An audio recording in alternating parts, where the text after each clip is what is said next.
একটা ভিডিও নিয়ে চলে আসলাম। দেখুন আজকে আমাদের বাজার থেকে কাঁকড়া মাছ নিয়ে এসেছে। কাঁকড়া মাছগুলোকে কেটে নিয়ে আসছি, দেখতে থাকুন।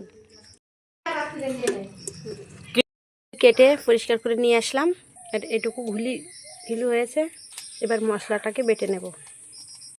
বেটে নিয়েছি জিরে, ধনিয়া, শুকনো লঙ্কা আছে, এখানে আছে পেঁয়াজ, রসুন, আদা। এগুলোকে পাটায় বেটে নেব। এখানে আলু কেটে নিয়েছি। মাছগুলোকে রান্না করা শুরু করে দেব।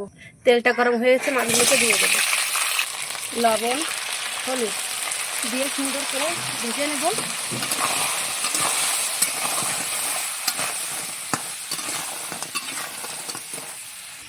আদা রসুনটাকে পাটায় বেটে নিলাম। গরম মশলাটাকে বেটে নেব। গরম মশলাটাকে বেটে নামিয়ে নিয়েছি। মাছটা ভাজা হয়ে গেছে, এবার নামিয়ে নেব। আলুটাকে ভেজে নেব।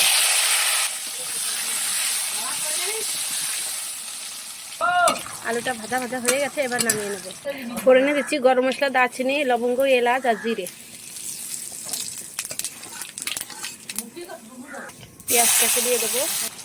পেঁয়াজটা ভালো করে ভাজা ভাজা হয়ে গেলে অন্য মশলাগুলো দিয়ে দেবো। আদা রসুনটা দিয়ে দেবো।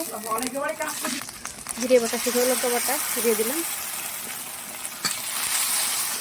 মশলাটাকে সুন্দর করে কষিয়ে নেব। হলুদ লবণটা দিয়ে দেবো। লবণ দিয়ে সুন্দর করে এবার কষিয়ে নেব। মশলাটা কষানো হয়ে গেছে সুন্দর করে, আলুটাকে দিয়ে দেবো।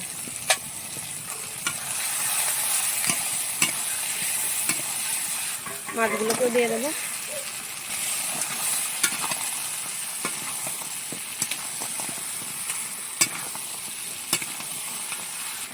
গিলুটাকেও দিয়ে দেবো।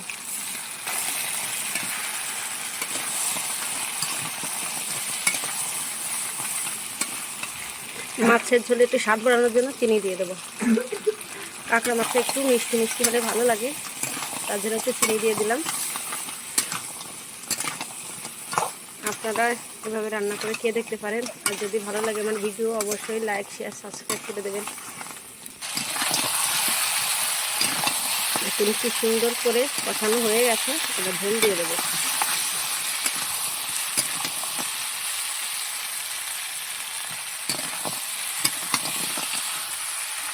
ঝোলটা দিয়ে দেবো।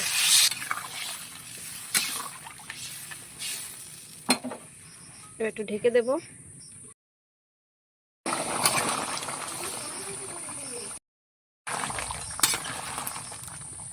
হয়ে গেছে, এবার গরম মশলাটাকে দিয়ে দেবো। হয়ে গেছে আমার কাঁকড়া রান্না।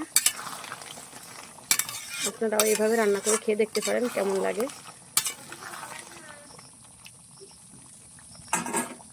হয়ে গেছে, এবার নামিয়ে নেব। হয়ে গেছে আমার কাঁকড়া রান্না, দেখুন।